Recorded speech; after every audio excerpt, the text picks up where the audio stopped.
देखिए, अगर बाल्टी गोश्त की ये टेस्टी रेसिपी आप ट्राई कर लेते हैं ना, आपको ऐसा लगेगा कि आप किसी मैरिज हॉल की टेबल पर बैठकर खाना एंजॉय कर रहे हैं। सच में ये बनता ही इतना टेस्टी है।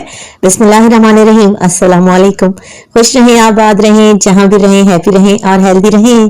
तो मैं हूं इज़ा और वेलकम करती हूं आपको चटपटे पकवान में। आज आपसे शेयर करूंगी बहुत बहुत टेस्टी और आसान बाल्टी गोश्त। बनाना बहुत ही आसान है और आप जरा इसकी लुक चेक करें, लग रहा है ना टेस्टी। तो रेसिपी बनाना तो बनता है।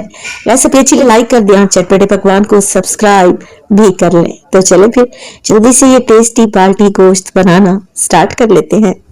अच्छा, मुझे मालूम नहीं कि इस रेसिपी का नाम बाल्टी गोश्त कैसे पड़ा, मगर बनाएंगे इसे प्रेशर कुकर में और ये बहुत ही टेस्टी बनकर तैयार होगी। तो प्रेशर कुकर में डाला है मैंने आधा कप के करीब कुकिंग ऑयल, 4 अदद लौंग और 8 से 10 दाने डाल दें इसमें काली मिर्च के। तो 3 से 4 अदद छोटी इलायची यानी कि सब्ज इलायची का भी इस्तेमाल करेंगे और डालेंगे इसमें तकरीबन 1 टीस्पून के करीब साबित सफेद जीरा। एक बड़ी इलायची भी डाल दें और साथ के साथ एक टुकड़ा दालचीनी का भी इस्तेमाल करें। इसके अलावा डालेंगे तेज पत्ते, तो 2 से 3 छोटे साइज के तेज पत्ते हैं, एक बड़े साइज का तेज पत्ता हो ना वो भी काफी रहेगा। चलें जी, ऑयल में ये गरम मसाले डालें और मिक्स करें। अब हमने डालना है ऑयल में प्याज। तो यहाँ पर 2 मीडियम साइज के प्याज इन्हें मैंने स्लाइस करके शामिल कर दिया है। तो टेस्टी बाल्टी गोश्त बनाने के लिए प्याज को इन खड़े गरम मसालों के साथ फ्राई करना है। अच्छा, प्याज को कोई कलर नहीं देना, बस 3 से 4 मिनट के लिए प्याज को फ्राई करेंगे ना तो ये हल्का सा नरम पड़ जाएगा, हल्का हल्का सा गोल्डन नजर आने लगेगा। तब आप इसमें डाल दें बीफ मेरे पास 1 किलो के बराबर है और मैं मिक्स गोश्त का इस्तेमाल कर रही हूँ। 2 अदद नलियां भी मैंने डलवा ली हैं। 4 से 5 हरी मिर्चें लें, मिक्सी जार में डालें और इनका दरदरा सा पेस्ट बनाकर शामिल कर दें। तो हरी मिर्च के साथ मैं अदरक लहसुन का भी इस्तेमाल करूंगी, तो 1 टेबलस्पून भरकर अदरक लहसुन का पेस्ट भी ऐड कर दें। अच्छा, ये रेसिपी मैं बीफ से बना रही हूँ, आप सेम रेसिपी को फॉलो करते हुए मटन भी ले सकते हैं।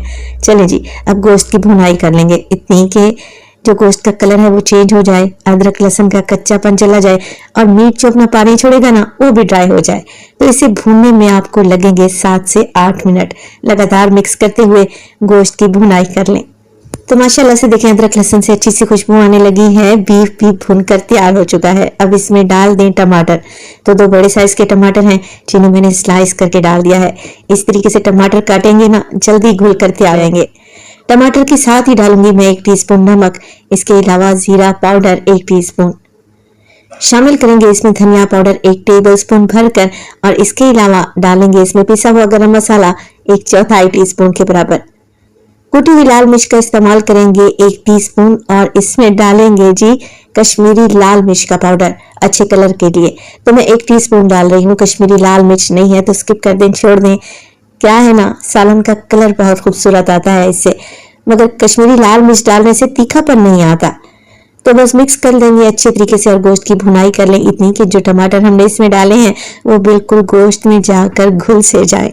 तो टमाटर को मैंने इसमें करके डाला है, इससे क्या होगा जल्दी से ये टमाटर गल जाएंगे और बेहतरीन सा गोश्त में मसाला बन जाएगा। तो ये देखें जी कितना बेहतरीन सा गोश्त बन चुका है, टमाटर नजर भी नहीं आ रहे। अब हमने गोश्त को गला लेना है, बीफ को सॉफ्ट कर लेना है। तो बीफ है इसे गलने में टाइम तो जरा लगेगा। आप इसमें पानी डाल दें तकरीबन 4 कप के बराबर। ये बीफ पर डिपेंड करता है कि कितनी देर में गलेगा। अच्छा, मैंने 4 कप पानी डाल दिए हैं। अब अच्छा सा मिक्स दूंगी इसको और कवर लगाकर पकाएंगे तकरीबन 30 से 35 मिनट के लिए। अगर आप इस्तेमाल कर रहे हैं ना तो आपको 20 से 25 मिनट लगेंगे मैक्सिमम। तो मैंने कवर लगा दिया है। विसल आने के बाद 30 से 35 मिनट के लिए मीडियम टू लो फ्लेम पे पकाऊंगी। तो बाल्टी गोश्त को पकते हुए 30 से 35 मिनट गुजर चुके थे। प्रेशर कुकर का प्रेशर मैंने निकाल दिया है। खुशबू तो बहुत ही मजे की आ रही है, बेहतरीन सा गोश्त भून चुका है, पानी जो डाला था वो भी तकरीबन ड्राई हो चुका है। बीफ को चेक कर लेते हैं, माशाल्लाह से बीफ एकदम गल चुका है और ऐसा ही तो हमें चाहिए था। चलें जी, अब बाल्टी गोश्त को मजीद टेस्टी बनाने के लिए मैं इसमें तकरीबन 1 कप के करीब दही, मगर दही ज्यादा खट्टा नहीं होना चाहिए क्योंकि ऑलरेडी बाल्टी गोश्त में हम टमाटर डाल चुके हैं। तो फ्रेश दही का इस्तेमाल करें। 1 कप दही लें और अच्छे तरीके से फेंट कर शामिल कर दें। बस आप कुछ भी नहीं करना।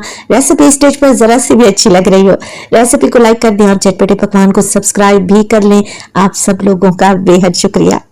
तो 3 से 4 हरी मिर्चें भी मैंने डाल दी हैं, चाहे तो इन्हें काट कर भी डाल सकते हैं।